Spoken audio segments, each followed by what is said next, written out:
Hello everyone, আসসালামু আলাইকুম।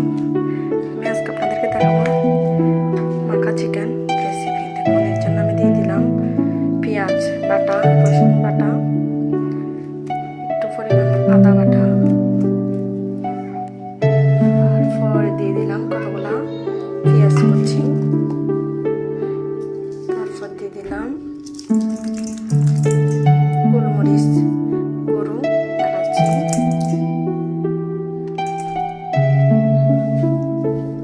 তারপরে দিয়ে দিলাম কতগুলো টমেটো, তারপর দিলাম কতগুলো ধনিয়া পাতা, তারপর দিলাম কয়েক টুকরা দারচিনি, তারপর দিলাম তেজপাতা, তারপর দিয়ে দিলাম লবণ,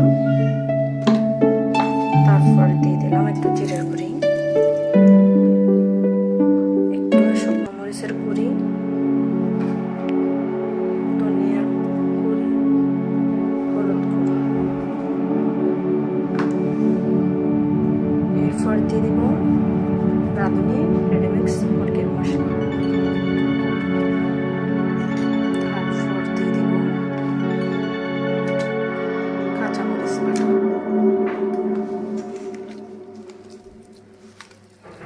এরপর এগুলো সব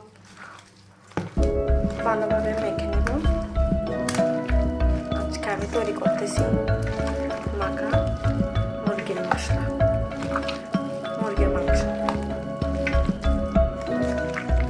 সব কিছু আমি ভালোভাবে হাতে মিশ্রণ করে ফেলবো।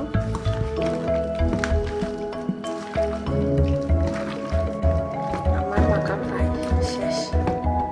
এবার আমি চুলায় একটা ফ্যান বসিয়ে দিব। ডেকচি গরম হয়ে গেছে, আমি পরিমাণ মতো তেল দিয়ে দেবো।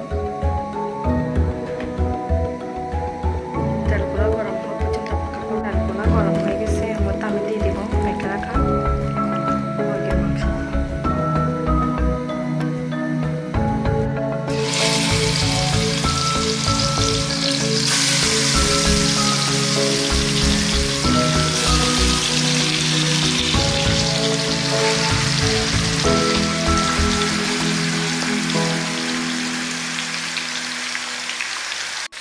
সব দেওয়া শেষ, এবার আমি নেড়ে ছেড়ে দেবো।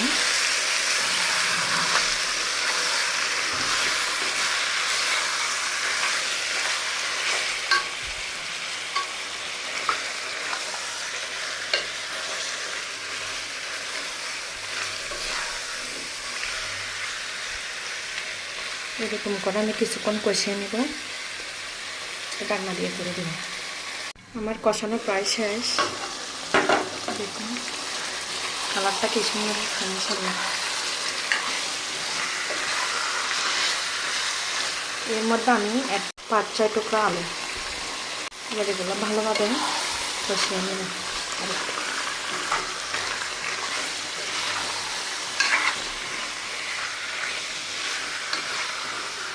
আবার ঢাকনা দিয়ে করে দেব আর কিছুক্ষণ পর। কিছুক্ষণ পর আবার চলে আসছি, একটু অল্প পরিমাণ পানি দিয়ে দেবো আমি। এবার আরেকটু নেড়ে ছেড়ে দেবো।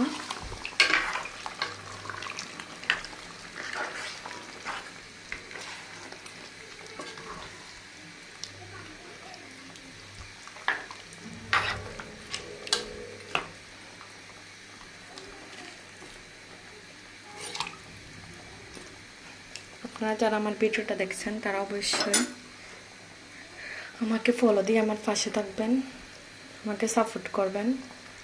আর যদি ভুল ত্রুটি হয় তাহলে আমাকে কমেন্টে বলবেন। ভালো লাগলেও বলবেন, খারাপ লাগলেও বলবেন, অবশ্যই জেনে খুব খুশি হব। কিছুক্ষণ আবার চলে আসলাম, আমার মাখা চিকেন হয়ে গেছে। দেখুন আজকের মতো এই পর্যন্ত। আসসালামু আলাইকুম।